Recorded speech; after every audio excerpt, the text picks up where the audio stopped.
நாட்டில் செயல்பட்டு கொண்டிருக்கும் தமிழ் ஊடகங்கள் வெறும் செய்தி வழங்குனர்களாக மட்டுமின்றி சமூகத்தின் பிரச்சினைகளை அரசாங்கத்திற்கும் அரசாங்கத்தின் கொள்கைகளை மக்களுக்கு வழங்கும் உறவு பாலமாக செயல்படுவதாக தொடர்பு துணை அமைச்சர் தியோனி சீங் புகழாரம் சூட்டினார்.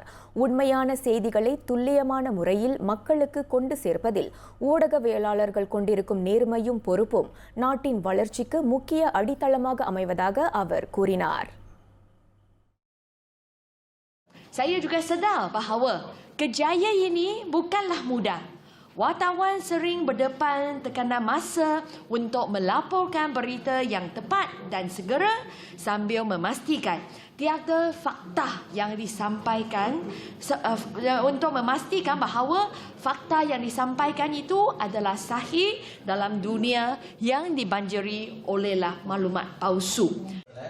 கற்றறிந்த தகவலறிந்த போட்டித்தன்மை கொண்ட மக்களை வடிவமைப்பது மற்றும் சமூக நல்லிணக்கத்தை வலுப்படுத்தும் மலேசிய தமிழ் பத்திரிகையாளர் சங்கத்தின் பங்களிப்பிற்கு தியோனி சீங் நன்றி பாராட்டினார். கோலாலம்பூர் விஸ்மா ஜெயபக்தியில் இன்று நடைபெற்ற மலேசிய தமிழ் பத்திரிகையாளர் சங்கத்தின் 8ஆம் ஆண்டு பொதுக்கூட்டத்தில் கலந்து கொண்டு உரையாற்றுகையில் அவர் அதனை குறிப்பிட்டார். இதனிடையே மலேசிய தமிழ் பத்திரிகையாளர்களின் சமூக நலன்களை கருத்தில் கொண்டு மடானி அரசாங்கமும் தொடர்பு அமைச்சும் பல்வேறு உதவிகளை வழங்கி வருவதாக அச்சங்கத்தின் தலைவர் சேவே முத்தமிழ் மன்னன் கூறினார். உறுப்பினர்களின் பாதுகாப்பு மற்றும் ஆரோக்கியத்திற்கு முக்கியத்துவம் வழங்கும் நிலையில் தொடர்ந்து பல்வேறு முன்னெடுப்புகளை மேற்கொள்வதாக அவர் தெரிவித்தார்.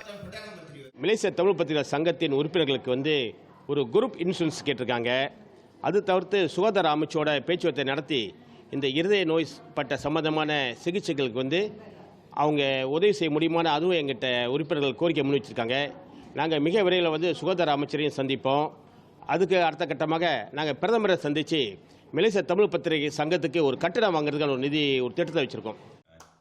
மேலும் சங்கத்தின் சார்பாக இன்னும் சில கோரிக்கைகள் துணை அமைச்சரிடம் முன்வைக்கப்பட்டுள்ள நிலையில் தபோங் காசே அட் ஹவானா நிதியுதவி திட்ட விண்ணப்பமும் அதில் அடங்கும் என்று மலேசிய தமிழ் பத்திரிகையாளர் சங்கத்தின் உதவி தலைவர் காளிதாசன் இளங்கோவன் கூறினார். முன்னதாக இத்திட்டத்தின் மூலம் 35 ஊடக உறுப்பினர்கள் பயனடைந்துள்ளதாகவும் இம்முறை உதவி தேவைப்படும் மேலும் 16 பேருக்கான விண்ணப்பம் சமர்ப்பிக்கப்பட்டிருப்பதாகவும் அவர் தெரிவித்தார்.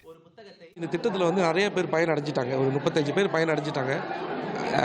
இன்னும் இந்த திட்டத்தினால மற்ற உறுப்பினர்களும் பயனடையணும் அப்படின்ற ஒரு முயற்சியில் இந்த ஆண்டு இன்றைக்கு துணை அமைச்சர் தகவல் தொடர்பு துணை அமைச்சர்கிட்ட இன்னும் ஒரு 16 பேருக்கான விண்ணப்பத்தை நாங்கள் சமர்ப்பிக்க போகிறோம்.